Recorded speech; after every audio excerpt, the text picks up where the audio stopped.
Hello friends, હું જ્યોતિ ગજ્જર સુરતથી. આજે હું તમારી સાથે દાળ અને શાકનો સ્વાદ વધારે એવો દાળ શાકનો મસાલો અને સુરતી ગરમ મસાલો ઘરે કેવી રીતે તૈયાર કરવો એની રીત શેર કરીશ. ચોક્કસ માપ સાથે આખા મસાલા લઈને બહાર મળે એના કરતાં પણ બિલકુલ ચોખ્ખા કોઈ પણ જાતની મિલાવટ વગરના આ મસાલા ઘરે તૈયાર કરી શકાય, એ પણ બહાર મળે એના કરતાં ઓછા ખર્ચમાં. તો ચાલો આજની આ મજેદાર રેસીપી શરૂ કરીએ. પહેલાં બનાવું છું દાળ શાકનો મસાલો. એના માટે મેં અહીં પોણો કપ જેટલા વજનમાં 50 ગ્રામ આખા ધાણા લીધા. એની સાથે બાકીની સામગ્રીમાં 8 નંગ વજનમાં 10 ગ્રામ આવા લાલ સૂકા રેશમ પટ્ટી મરચાં લીધા. તમારી પાસે એ ન હોય તો એના બદલે ઘરમાં વઘાર માટે જે લાલ મરચાં હોય એ લઈ શકાય. 2 નંગ આવા મોટી સાઇઝના તમાલપત્ર, 1 ટીસ્પૂન ફૂલ ભરીને વજનમાં 5 ગ્રામ સફેદ તલ, 1 ટીસ્પૂન ખસખસ, 2 ટીસ્પૂન સૂકા કોપરાનું બૂરું, 2 ટીસ્પૂન કાળા મરી, અડધી ટીસ્પૂન વરિયાળી, સાથે બીજા કેટલાક આખા મસાલામાં 1 ટેબલસ્પૂન જેટલા ડગર ફૂલ, જેને પથ્થરના ફૂલ પણ કહેવાય, એ લીધા. 1 ટીસ્પૂન આખું જીરું, 2 મોટા ટુકડા તજ, 1 મોટી એલચી, 2 નાની ટુકડી કે 2 ચપટી જેટલો જાયફળનો પાવડર લેવો, 10 લવિંગ અને આશરે 2 ટીસ્પૂન જેટલી જાવિત્રી તેમજ 4 નાની ગ્રીન એલચી લીધી, 1 ચક્રફૂલ અને 1 ટીસ્પૂન જેટલી ઘરે તૈયાર કરેલી કસૂરી મેથી લીધી. આ દરેક મસાલા શેકી લઈએ. આમાં તલ, ખસખસ અને કોપરું હમણાં સાઈડમાં રાખું છું. તમાલપત્રની ઉપરની ડીચવાળો ભાગ કાપીને હટાવી દીધા બાદ રફલી કાપી લઈએ. આવી નાની ટુકડીમાં કાપી લઈએ તો એને સરળતાથી શેકી શકાય. અને મરચાંના પણ ઉપરના ડીટિયા હટાવી દઈશું. હવે આગળના સ્ટેપમાં એક ફ્રાયપેન લઈને સ્ટવ ઉપર ગરમ કરવા મૂકી દીધી. ત્યાં ગેસ ફ્લેમ લો ટુ મીડિયમની વચ્ચે રાખીને ફ્રાયપેનમાં સૌથી પહેલાં આખા ધાણા લઉં છું. ફ્રાયપેનમાં કન્ટિન્યુ ટવેટો ફેરવીને ધાણા શેકી લઈએ. 2 થી 3 મિનિટ માટે ધાણા શેકી લીધા. હવે એમાં બાકીના આખા મસાલા, કાળા મરી, લાલ મરચાં, વરિયાળી અને રફલી કાપેલા તમાલપત્ર ઉમેરી દઉં છું. આમાં અડધી ટીસ્પૂન શાહી જીરું ઉમેરું છું. તમારી પાસે હોય તો ઉમેરવું, ન હોય તો સ્કીપ કરી દેવું. આમાં બાકીના આખા મસાલા પણ 2 થી 3 મિનિટ માટે શેકી લીધા, એટલે એમાંથી એકદમ મસ્ત સુગંધ આવવા લાગી. હવે ગેસ ફ્લેમ ઓફ કરી દઉં છું.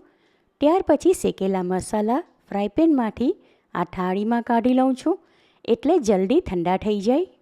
થોડીવાર પછી મસાલા ઠંડા થઈ ગયા માટે એને વાટવા મીડિયમ સાઇઝના મિક્સર જારમાં લઉં છું. હવે જારનું ઢાંકણ બંધ કરીને આ મસાલા ઝીણા રવા જેવા કરકરા વાટી લઈએ. વાટેલા મસાલામાં 2 ટીસ્પૂન ભરીને કાશ્મીરી લાલ મરચું પાવડર, સાથે કોપરું, તલ, ખસખસ અને અડધી ટીસ્પૂન હિંગ તેમજ કસૂરી મેથી પણ ઉમેરી દઉં છું. હવે જારનું ઢાંકણ બંધ કરીને આ બધું મિક્સ કરી લઈએ. દાળ શાકનો મસાલો તૈયાર છે. એને મિક્સર જારમાંથી આ બાઉલમાં કાઢી લઉં છું. દાળ શાકનો આ મસાલો દરેક પ્રકારની દાળ જેમ કે દાલ ફ્રાય, રસાવાળી મગની દાળ, ચણાની દાળ, સળંગની દાળ, ચેવટી દાળ કે ગુજરાતી ખાટી મીઠી દાળમાં જરૂર પ્રમાણે ઉમેરીએ તો ટેસ્ટમાં વધારો કરે. આ ઉપરાંત રસાવાળા લીલોતરી શાક બનાવો એમાં પણ આ મસાલો ટેસ્ટ પ્રમાણે ઉમેરી શકાય. મસાલો ગ્રાઇન્ડ કર્યો એટલે હલકો અમસ્તો ગરમ થયો હતો. હવે થોડીવાર પછી ઠંડો થઈ ગયો માટે એને આ કાચની બરણીમાં ભરી દઉં છું, એટલે એને સ્ટોર કરીને લાંબો ટાઈમ સુધી વાપરવા માટે લઈ શકાય. હવે આગળના સ્ટેપમાં બનાવીએ સુરતી ગરમ મસાલો. એના માટે થાળીમાં 5 કપ આખા ધાણા લઉં છું, 2 ટેબલસ્પૂન જીરું, 2 ટીસ્પૂન કાળા મરી, 5 ગ્રામ જેટલા તજના ટુકડા, 2 ચક્રફૂલ, અડધા સ્પૂન જેટલી જાવિત્રી, અડધા સ્પૂન જેટલા લવિંગ, 5 નંગ નાની ગ્રીન એલચી, 2 ટેબલસ્પૂન જેટલા વજનમાં 5 ગ્રામ ડગર ફૂલ. ડગર ફૂલ આવા ફાટેલા કાગળ જેવા દેખાય પણ એમાંથી સુગંધ બહુ જ સારી આવે. 2 તમાલપત્ર, 1 ટીસ્પૂન શાહી જીરું. આ ઓપ્શનલ છે, તમારી પાસે હોય તો લેવું, ન હોય તો સ્કીપ કરી દેવું. 10 નંગ લાલ રેશમ પટ્ટી મરચાં લઈને એના ડીટિયા હટાવી દીધા. તમારે એના બદલે લાલ વઘારના મરચાં લેવા હોય તો લઈ શકાય.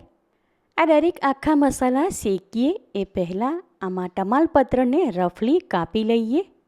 મસાલા શેકવા માટે એક ફ્રાય પેન લઈને સ્ટવ ઉપર ગરમ કરવા મૂકી ત્યાં ગેસ ફ્લેમ લો ટુ મીડિયમની વચ્ચે રાખીને એમાં આ મિક્સ કરેલા આખા મસાલા લઉં છું. હવે ફ્રાય પેનમાં કન્ટિન્યુ ટવેટો ફેરવીને મસાલા શેકી લઈએ. 5થી 6 મિનિટ માટે હલાવતા રહીને મસાલા શેકી લીધા એટલે એમાંથી સારી સુગંધ આવવા લાગી. હવે ગેસ ફ્લેમ ઓફ કરી દઉં છું. ત્યાર પછી શેકેલા મસાલા ફ્રાય પેનમાંથી આ થાળીમાં કાઢી લઉં છું એટલે જલ્દી ઠંડા થઈ જાય.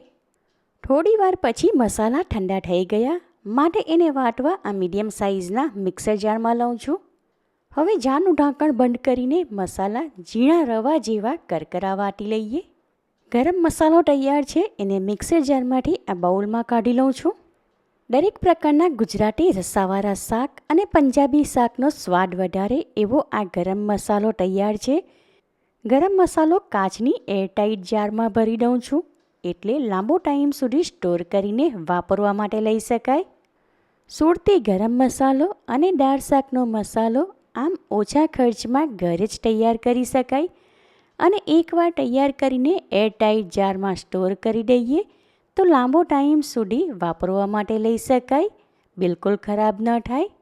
બહારના રેડીમેડ એકદમ સ્ટ્રોંગ મસાલા વાપરીએ એના કરતાં જેના કારણે એસિડિટીની સમસ્યા થાય, ગળામાં અગન ભરે અને જો મસાલા વધારે તેજ હોય તો પેટમાં અલ્સર પણ થાય.